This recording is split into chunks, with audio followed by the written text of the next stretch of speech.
Welcome to the Predictable Revenue Podcast, where sales leaders teach you what's working for them and how you can build it yourself. This episode of the Predictable Revenue Podcast is brought to you by our sales coaching and consulting services. Are you looking to create repeatable, scalable, and predictable revenue? We've helped thousands of companies grow their business with tailored expert advice backed by testing to ensure they establish the best practices that'll work for them. Head over to bit.ly/predictable revenue coaching to learn more. Hi, everyone. Welcome back to another episode of the Predictable Revenue Podcast. I'm your host, Sarah Hicks, and today we're going to be talking about leveraging something a little bit different for growing your pipeline, growing your revenue as a sales organization. A lot of the content that we put out, a lot of content that others put out is speaking about how to do cold prospecting, how to do target account stuff, how to do inbound, how to do marketing. But what we don't talk about enough is how to actually leverage your own customers and your own prospects to turn into a revenue generating body of their own. So that's what we're going to talk about today. The title of today's podcast is How to Transform Your Prospects and Customers into Your Own High-Performing Sales Team. Now, my guest has over 30 years of experience helping forward-thinking businesses ranging from startups to Fortune 500 companies develop and implement innovative technology-based strategies and solutions that drive sales and predictable revenue growth. Obviously, we love those couple of words here, predictable revenue. He's successfully built and exited multiple technology businesses, and today he's an investor and co-founder in LeadSmart Technologies, which has developed an innovative and unique CRM and collaboration platform that enables businesses to visualize what's taking place with their prospects and customers and proactively assist these prospects and customers to reach the revenue zone. Tom Burton, welcome to the Predictable Revenue Podcast. Thank you. Great to be here. That 30 years always scares me. I can't wait to be there. I think it's amazing that all the stuff that you've been able to experience, and obviously all that experience you're going to bring to us today. So, Tom, give us a bit of an overview here. Why do you want to turn to our customers and our prospects to play this role? Yeah. So, as you know, or as you're probably aware, right, in the B2B world, B2B buyers have been wanting to control their own buying process for quite a while. And there's some really interesting Gartner stats that they're a couple of years old, but certainly are very relevant, is that 30% of B2B buyers want to do a rep-free experience. They don't want to have a sales rep involved. 44% of millennials want a rep-free experience. And 70% of the whole sales process in the B2B world is done before somebody's willing to talk to a salesperson. So there's been more and more of this shift, if you will, for B2B buyers to want to control their own buyer's journey and go on their own, right? And not have to work with a sales team. The problem with that, right, is that as sales and marketing professionals, that kind of goes right at odds with what we want to do. We want to control the process. We want to control the sales process. We want to know what's going on, how it's happening, when. And that can create a chasm or a rift, so to speak, with our prospects.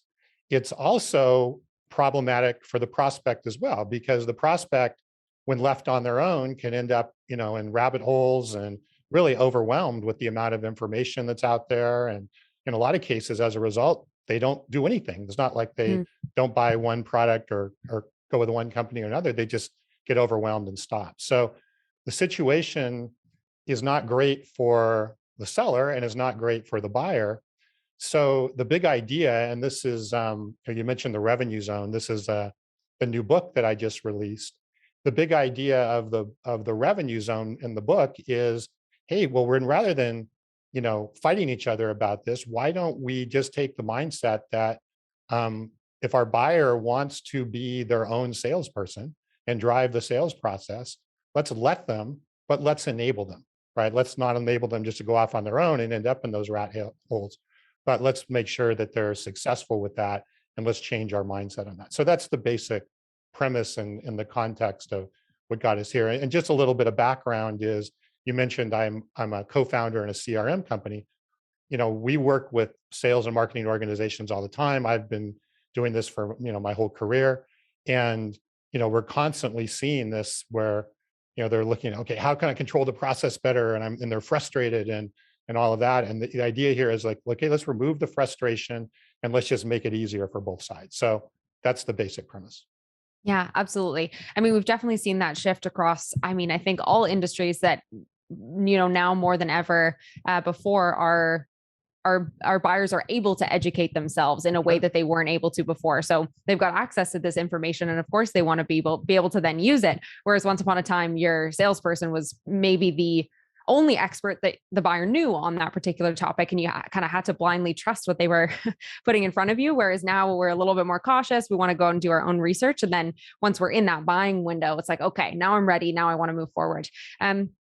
So Tom, if we are going to give people or buyers the freedom to follow this process themselves, how do we sort of keep them on that straight and narrow and stop them from falling down these rabbit holes? Yeah. So the idea in the revenue zone, right? The concept of the revenue zone is, okay, at what point is the buyer ready to speak or is considering spending money with your business, right? So what has to happen for that to occur? And what we then, and this is kind of what we define in the book that we call the yellow brick road, is what are the things that the buyer needs to understand about your product, service, business, and what do they need to believe about your product, service, or business to be in that revenue zone, at a place where they're comfortable and willing to spend money with the business, and really at that point likely willing to engage with sales organization and salespeople and all of that. So if those are, if we understand what our buyer needs to understand and what they need to believe, then we can work backwards from there and identify, and again, this is what we call the yellow brick road, the content and the information that they need to receive in the right order to achieve that understanding and that belief. So for example, you probably, the very first piece of content which you would give a new prospect probably wouldn't be a customer case study if they don't know what your product is, right? So what we do is, and what we talk about in the book is, how do you define that yellow brick road by outlining the content, the information, the touch points along the way that are the most ideal that will lead that prospect to the revenue zone as efficiently as possible.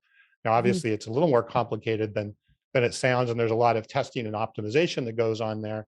But if you really think about it, right, most businesses, when you see successful sales processes and successful customers, if you go back and were to kind of reverse engineer it, you would be able to see the road that prospect covered to get to that point.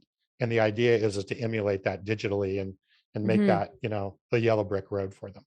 Yeah, absolutely. And if we are, again, giving them this freedom, I guess, what kind of channels or where does this information come from? Is this, is sort of automated stuff that's coming their way because of some form of engagement that they have with that initial piece of content? Or how do we get this information in front of them, if not with the sales rep? Yeah. So, and just before I answer that question, right, the good news is that we found in working with clients and testing this concept is most companies have a lot of what they need to facilitate content-wise and information-wise already. So it's just, how do you use it and how do you use it effectively? So again, an example might be is, if you're doing outbound, right? If you're doing outbound prospecting, rather than an email that, and we all get these emails, right? Hey, I looked at your website. Can we schedule a 15-minute call? Rather than that sort of an outbound message, provide, say, hey, it looks like you might be interested in cybersecurity, as some example, right? Why don't you, step one, watch this video, step two, do this, step three, do this, and at least give them a starting point to start going into that yellow brick road and following that content. Then as they start to consume that content, whether it's within the content itself or as you're observing what's occurring, then give them the next piece or guide them to the next piece. So maybe if there's a product, demo or a product video, as they watch that video, underneath it, it can say, next step, review a case study of a customer who's using this as an example. So it logically takes them step by step on where they would want to go through that process. But we want to start it on our marketing campaigns with our outbound, whatever we're doing, right, to get our prospects even aware of who we are. We want to start with that mentality from the beginning. Makes sense. So walk me through an example of what a yellow brick road for maybe a company that you've worked with, maybe even your own company. Walk me through sort of what those stages are and the type of content that is most appropriate at each one. Sure. So there was a tech company that we were working with recently. It's a software SaaS product. And what we found by reverse engineering their more successful sales was the sequence was, and I'm going to do this at a high level, because generally we find there's about 25 pieces of content or touch points on average that need to go in place to get a prospect from, hey, I know who you are, to I'm willing to do business with you and spend money, which is in the revenue zone. So there's about 25 touch points along the way. But so I won't go through all 25, but at a high level, right, we found was, okay, one of the first things was, it's just making them aware of the software, what it did, the features. Okay, makes sense. And that was just through like a 5-minute video. That wasn't through a, ongoing or demo or a live demo or anything like that. And the second thing that we found is they did want to see some customer case studies. So they wanted to, find out what other customers, how they were using it, how they were applying it. So we set up 2 or 3 customer case study videos, again, short, 2, 3, 4-minute type of things. Then we found, interestingly enough, and at that point, prospects were then going off and Googling the company, looking at review sites, doing things along those lines. So we knew that was coming. So as they got through the customer case study, we said, hey, if you want to check us out on G2 or Google us or whatever, go ahead and do this. Be sure to look for this. And we just made it easier for them to keep going. And then ultimately that led up to a point where we knew where they actually wanted to get some pricing information or a proposal or that kind of stuff. Again, we made that easy to occur online. And then once they got to the point of talking to a salesperson, which we did build into the Yellow Brick Road, it doesn't have to be a sales-free or a rep-free experience.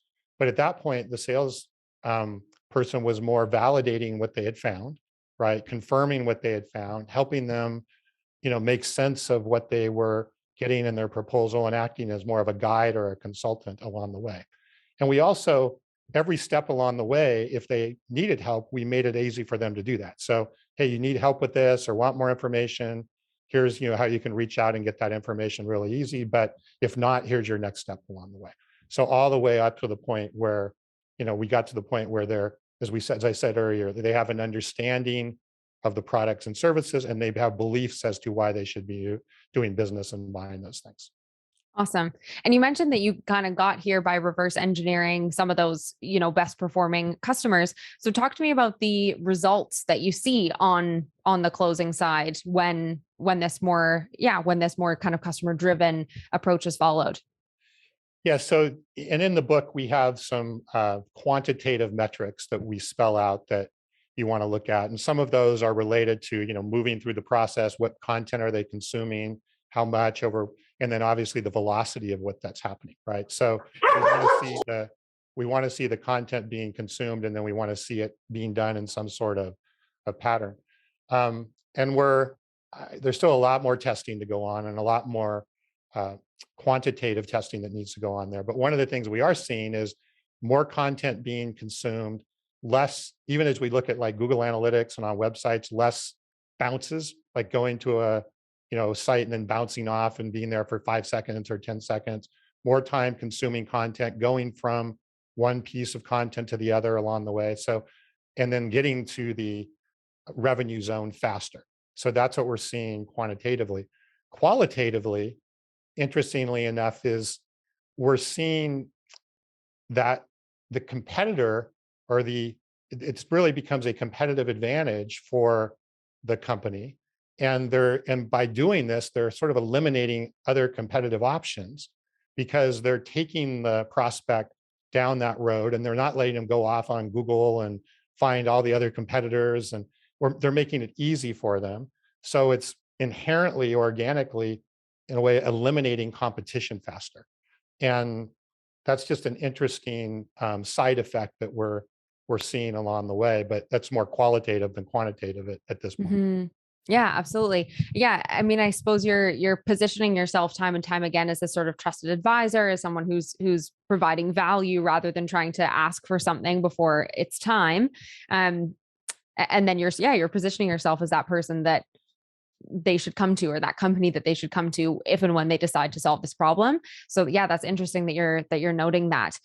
Do you see any particular type of company or type of market where this seems to work better than others? We've seen this, obviously this is more B2B oriented, but, even for like a bigger ticket, and one of the examples we use in the book is buying a car. You know, I recently, or a year or so ago, went through a car buying experience, and I had a really bad experience and I had a really good experience where they basically provided the yellow brick road for me, and it was just super simple. But really, any sort of bigger ticket, considered sales, anything like that, where it makes sense.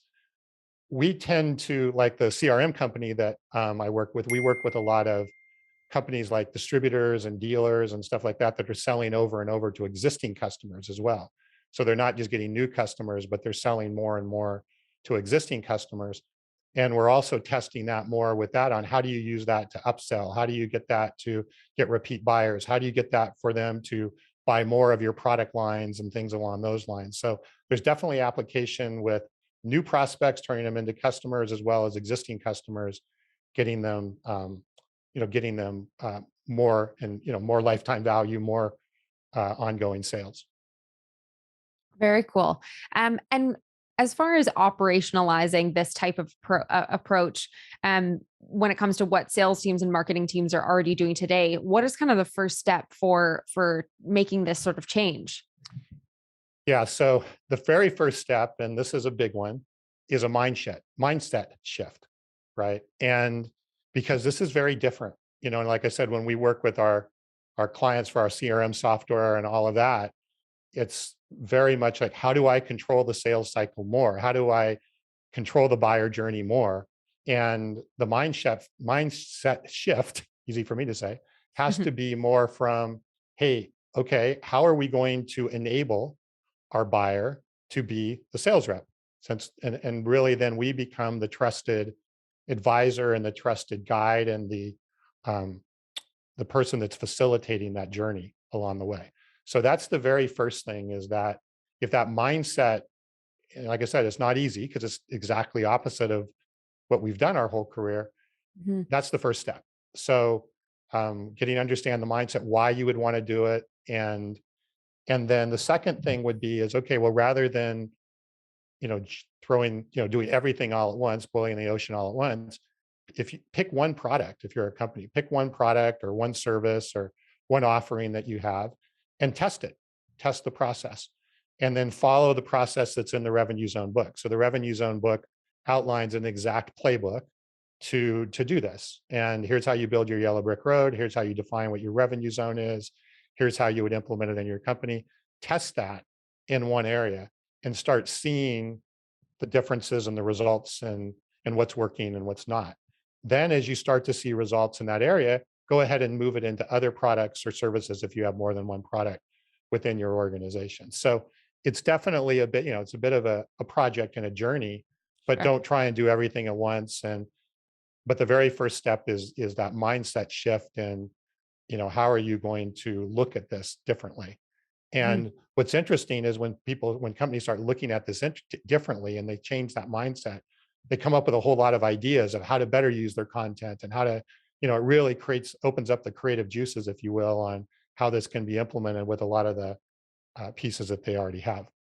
The third step on this is, and this is also covered in the book, is once you, have built your yellow brick road, and once you've changed this mindset and you have your content together, then how do you use the technology that you have, or if you're going to buy more technology, to support this new approach and this new mindset versus, the way that we were doing things before. So look at your tech stack, and there's a whole chapter in the book where we go into the tech stack and what are the key pieces in there, and how do you use Google Analytics more effectively? How do you use, CRM more effectively? How do you use, if you're using like a lead feeder or a Hotjar, or, if you're an enterprise like a 6sense or a larger, ABM tool or things like that, how do you use those to facilitate this journey and this process versus maybe the way you were using them before? So it's, people, process, and technology, right? Like any transformation that you need to go through. Yeah, absolutely. And that was kind of in line with my next question, which was going to be, if you were, say, an early stage company that is thinking about building and scaling the sales team for the first time. So maybe it's not necessarily a bit of a change management project. It's more, okay, this is the foundation upon which I'm going to build this team. What do you think an ideal sort of team structure looks like for this type of this type of approach? Is it like heavier to enablement, heavier to content creators than maybe a traditional selling motion? Yeah, so it's certainly a joint effort, right, between quote unquote marketing and sales, because there's a lot of content and the things that traditionally more marketing oriented functions Mhm. and how it's laid out and the sequence of those and all of that. So it's very, I think it really a lot of organizations are trying to pull sales and marketing tighter together. This certainly provides a framework for doing that. And as far as your sales team, I think there's a lot of different ways to do it. I think, the sort of inside sales team has a really valuable role in this, because if the data is there, right, and if you're using the technology to really understand how your buyers are progressing, they can become really that inside guide or inside consultant to Mhm. help when people need help and want help, and not just be, hey, how do I get a phone call scheduled, right? It's really becoming, I think, a more strategic role and a more important role, because they're that consultant and they're that guide, and they have to know the customer, they have to know the products, they have to know the typical places where people are going to fall down and so forth. As look ahead at like an account executive, or as you move up the chain, um, again, it's you're still going to be a process, right, where you have to get a proposal together, you have to get a contract together, you have to transact a deal, and that still needs to be there. But I think this will be a lot easier, right? Because when the customer gets to that revenue zone and they built that trust with your business and they've created their own demand essentially for your product or service, it makes that job a lot easier and is more focused on the transaction rather than the selling process. So, Mhm. um, it will vary from company to company, and you know, and just the overall sales process, but that's the general framework for getting things started. Cool. Well, tell us a little bit more about the book coming out. Yeah, so the book, something I've been working on for a couple of years, because this whole revenue zone mind shift was something I personally had to go through a couple of years ago. And I was this is in the book, I was in a board meeting and I was presenting my sales pipeline and sales information. And I was getting questions like, how confident are you on this? And I was like, I'm not as confident as I would like to be. And I Oh, realized, very. uh-oh, something's well, this wasn't my first time doing a sales pipeline presentation. So it was like something was really wrong. And as I started to kind of peel the onion, I really, and started to understand what was happening. And the whole pandemic thing amplified and accelerated some of these issues, but it certainly didn't cause them, right? It didn't cause the buyer to want to do things differently. But what it did Mhm. do is amplify virtual business, and there's a lot of things privacy wise that have been going on in the industry. So all of these things kind of came together as the perfect disruptive storm, as I called in the book. So as I started to implement this for myself and with our own organizations, and with our, talking to our clients, it was like I knew this needed to get into a playbook, Mhm. and something that this is, my background is actually an engineer. I'm a computer science uh, graduate from education. So I was like, okay, this has to go into an engineering framework and something that can be Yeah. repeatable and measurable Mhm. and Operationalized. Yeah. operationalized. Exactly. So that's what the, so that's, was the genesis of the book. And, just been working on it and then testing and trying and testing and looking at things and pulling out all that together. So it's been almost 2 years, I guess, now in the making. And, anyway, it's just recently out, and we're getting some really great feedback and excitement. So really hoping that it helps really shift this mindset. Yeah, absolutely. Where can people find the book? Well, the it's on Amazon, so you can definitely look for the Revenue Zone on Amazon. We have a website, therevenuezone.com.